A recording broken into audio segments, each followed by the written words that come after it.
Hello, you're very welcome today to my presentation. Let's get started.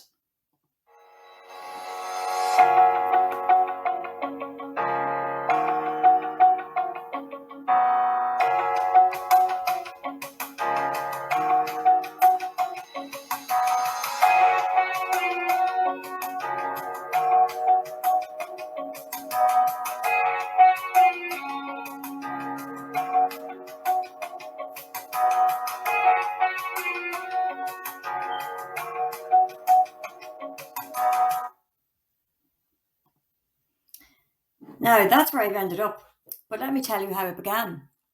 I started out with the idea of creating personalised framed gifts, artwork and words combined to show meaningful moments in life. I had done this for family and friends before, such as this wedding gift showing the trajectory of a couple's relationship, from first kiss in America to getting engaged in Portugal and finally married in Dublin 12 years later, using heart-shaped maps. The most recent one I had created was for a super independent friend of mine who loves the story of the little red hen. I had created a frame for her with, you guessed it, a picture of the little red hen and the quote, "I did it all by myself." I was delighted with myself. I thought, my project is going to do itself. I got to work straight away, created a website with sample products, called it Little Red Hen, bought a sum up reader in the Black Friday sale, and got myself a stand at a craft sale in Raheny. I only had 2 days to prepare, so I threw some frames together and hoped for the best. I'd be finished this project in a week. I conveniently forgot about the fact that I had absolutely no idea what I was doing. While I managed to sell a few items, I mainly used this opportunity to do some customer discovery and speak to people about personalised gifts and special occasions. Hang on. Two important things happened after this. I realised I wasn't particularly interested in celebrating the common events such as weddings, as that market is fairly flooded. I wanted to celebrate and acknowledge the strength people have during tough times and to boost people's well-being. I feel that this is more important now than ever. Through customer discovery, I realised that what I was originally offering wasn't necessarily what the customer wanted. I went deeper into my customer discovery to try and find out if people buy gifts for less obvious events. I found that over 70% of people have been through a life-changing event that went unnoticed, and many would have appreciated some acknowledgement. Only 7.6% of people would not consider buying a gift for alternative life events, the rest being mainly yes and some maybes. More importantly, I found out that customers don't necessarily want to give or receive a thing. They want to gift an experience. Some are concerned about waste and sustainability. They want to give something that is thoughtful but also practical. They were also afraid to gift a framed print because they weren't sure of their family or friends' personal tastes. It was obvious at this stage that I needed to pivot. This led me to researching mental health since the pandemic began. This is an area I have always been interested in. I'm an advocate of self-care, and I mean doing the tough stuff, not just the bubble bath kind. I found out that 81% of people feel less socially connected since the pandemic, and this is something I can relate to.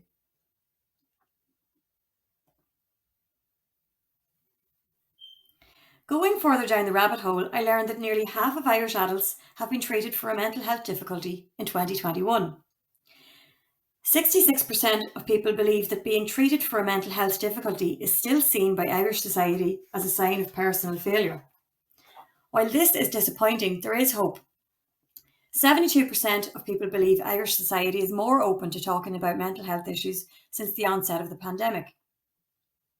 In my experience, Irish people are notoriously terrible at talking about mental health. It can be difficult for people to reach out. It's time to start reaching in. I wanted to create a gift that would do just that. A lot of people have gone back to basics, back to old familiar pastimes and back to nature since the start of the pandemic. Like many others, life has been turbulent for me in the past 2 or 3 years. My anxiety has increased, my mental health has been in the bin at various points, and I have turned to music, drawing and sea swimming to keep myself sane, while family and friends have turned to crafts, hiking and baking. Mental Health Ireland suggests 5 ways of improving well-being. I hope to touch on them all for both giver and recipient. I wanted to create a gift that would help people to learn something new or reconnect with an old hobby, engage in a mindful and productive activity, and to connect with themselves and others. My idea was to create a busy box, a gift box that is not just your standard hamper, but gets you moving or making, swimming or baking. Activity boxes for adults tailored to their skills and interests. I love the idea of two friends using the gift box together, whether physically together or over Zoom or WhatsApp, and comparing the results. These moments could be captured and shared on social media with a hashtag to promote connecting and reaching out. Here are some examples of moving boxes and making boxes, like a swim box, hike box, bake box, and a craft box. There are lots of competitors out there in terms of hampers and gift boxes. However, I feel that my USP is the fact that this will be an affordable, useful, and thoughtful gift that promotes well-being and provide a meaningful experience to the recipient. I worked on my business model canvas to visualize how the business would work and find some key aspects to create a business plan, such as key activities and channels.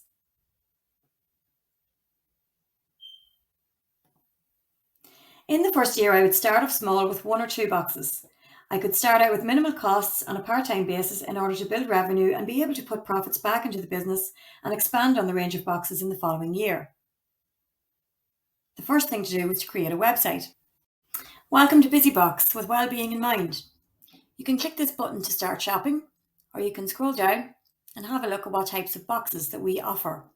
We've got a swim box, perfect gift for sea swimmers, a bake box that has dry ingredients and a recipe to make a cake, a mindful coffee box, a yogi box to improve daily breath and flow, a bloom box to give the gift of green fingers, a journaling box for a self-healing journey, a craft box to boost well-being, a box for kids and pets, and a sensory box, with more to come. Underneath here you can see you can get 20% off buddy boxes. That means if you buy one box, you can get one with 20% off for yourself. You can share the box with a loved one and do the activity together, whether you're physically together or apart. And you can share your Busybox activities on social media using a hashtag. We've got some information down here about what it's got to do with well-being. The usual links at the bottom. And you can shop online and choose a box for making or moving. So here are all of the products that we offer. And if we look at the journaling one, the scribble box, we have a lovely gift for the self-healer or the daydreamer. This would hopefully encourage people to be mindful, write out their thoughts, create future plans, doodle, scribble, and let it all out. I would drive the marketing end of the business mainly using social media campaigns across Facebook, Instagram, and Twitter to gain a following and create a buzz around certain times of the year. For example, International Friendship Month.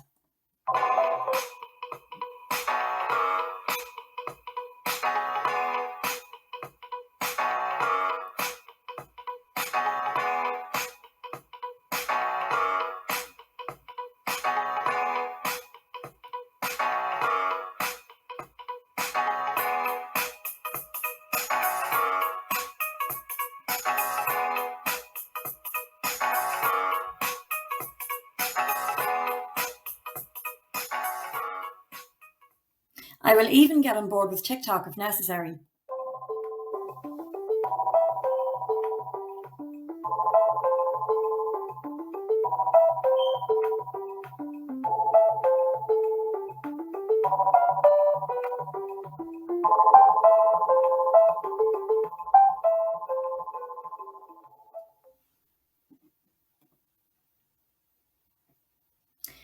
The goal is to bring an activity into someone's life that connects with them. Perhaps they love yoga and have forgotten all about their old hobby, or they would like to try something new but they don't know where to start. A gift alone cannot solve everything, but it could help to bring mindful moments to their life and a state of flow. How amazing to give someone the gift of giving time to themselves. Thank you for watching and listening.